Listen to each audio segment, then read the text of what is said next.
చెట్టు మీద కాయను సముద్రంలో ఉప్పును కలిపినట్టే కలిపావు అని ఉంటుంది. అయితే రెండు చోట్ల ఆవకాయ అనేటువంటి మాట, ఆవకాయ అనేటువంటి వారి తెలుగు వారికి ఎంత ఇష్టమైందో మీ అందరికీ తెలుసు. పంచకట్టుటలోన ప్రపంచాన మొనగాడు, కండువా లేనిదే గడప దాటనివాడు, పంచభక్ష్యాలు తన కంచాన వడ్డించ గోంగూర కోసమై గుటకలేసేవాడు, ఎవడు ఇంకెవడయ్య తెలుగువాడు, మంచి మనసెదురైన మాలలిచ్చేవాడు, తిక్కరేగిందంటే డొక్క చీల్చేవాడు, ఏ దేశమేగినా ఎందు కాలిడినా ఆవకాయ వియోగ మసల సైపనివాడు, ఎవడు ఇంకెవడయ్య తెలుగువాడు. శోభన్ బాబు గారు ఆ సోగ్గాడు సినిమాలో అంజలీదేవి గారు భోజనం పట్టుకొస్తారు. పెరుగన్నము ఉల్లిపాయ తెచ్చావా అని ఆవకాయ తెచ్చావా అంటారు. మళ్ళీ తరువాత గుమ్మడి గారిది మరి బ్యాక్గ్రౌండ్ సీన్ చూపించినప్పుడు మళ్ళీ గుమ్మడి గారికి అన్నం పట్టుకొస్తారు అంజలీదేవి గారు. మళ్ళీ అక్కడ కూడా ఆవకాయ తెచ్చావా అని అడుగుతాడు. అంటే ఆ పాట యొక్క ఈ సూచన ఇక మోదుకూరి జాన్సన్ గారి సంభాషణలో ఒక అద్భుతంగా సాని. అందులో అల్లు రామలింగ గారికి ఒక మేనరిజం పెట్టారు. ఆ సంగతి నాకు వదిలేయండి, మిగతా మీరు చూసుకోండి.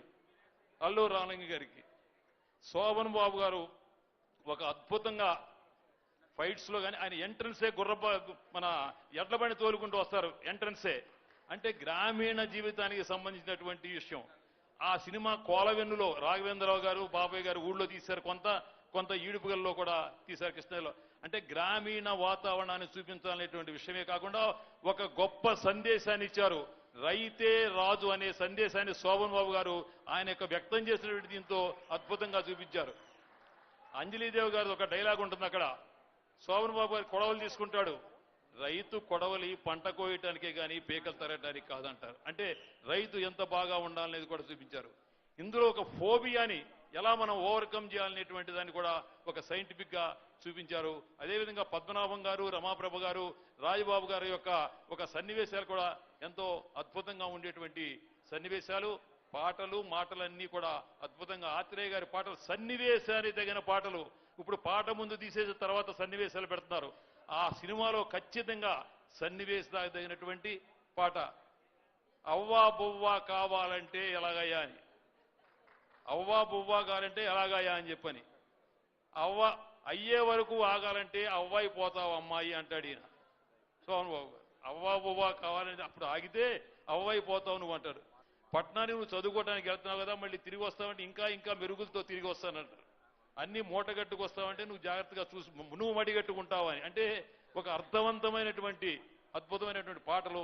శోభన్ బాబు గారు ఆ తాళి కట్టేటప్పుడు ఉన్నటువంటి ఆ సన్నివేశం, ఆయన జరిగేటి అంతఃసంఘర్షణ, తల్లి లేకుండానే ఇక్కడ పెళ్లి చేసుకోవాల్సి వస్తుందనేటువంటి ఒక అంతఃసంఘర్షణ, అదేవిధంగా ఫైట్లు కానివ్వండి, పాటలు కానివ్వండి, ఒక అద్భుతంగా ఆ చిత్రాన్ని రూపొందించారు.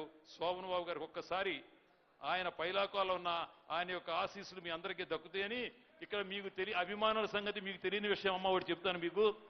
ఇప్పుడు తండ్రి చనిపోయిన తర్వాత వారసత్వంగా ఆస్తులు ఇస్తారు. ఈ శోభన్ బాబు గారి సేవా సమితి అభిమానులు వీళ్ళు ఏం చేశారంటే వీళ్ళ మనవళ్ళనే కొడుకులు కూడా ఈ పిచ్చంట కట్టేశారు. అభిమానం పిచ్చి. వాడు శోభన్ బాబు గారు చూడలేదు కానీ మంచి పనులు చేయడానికి.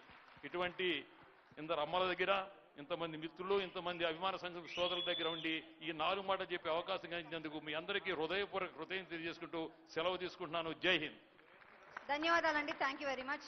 నరసింహారావు గారు దయచేసి వచ్చి చిన్న జ్ఞాపికని ఇవ్వవలసిందిగా కోరుతున్నాము. తొందరగా రావాలమ్మా.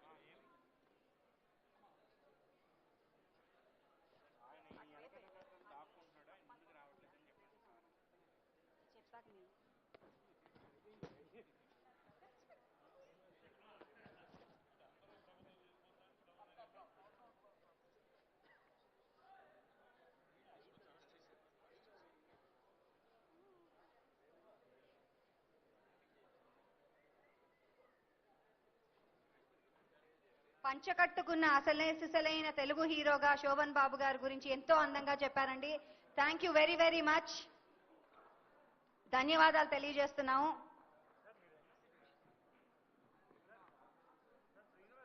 మనం చప్పట్లు కొట్టచ్చు. Thank you. చప్పట్లు కొట్టడం ఒక యోగం, లేకపోతే వస్తుంది రోగం. కాబట్టి చప్పట్లు కొట్టండి, ఓకేనా?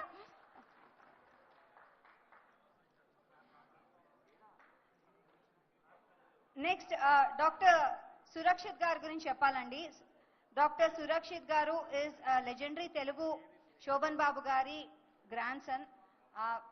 అండ్ మనవడైన ఇతను సక్సెస్ఫుల్ గైనకాలజిస్ట్ అని చెప్పాలి. Successful gynaecologist, high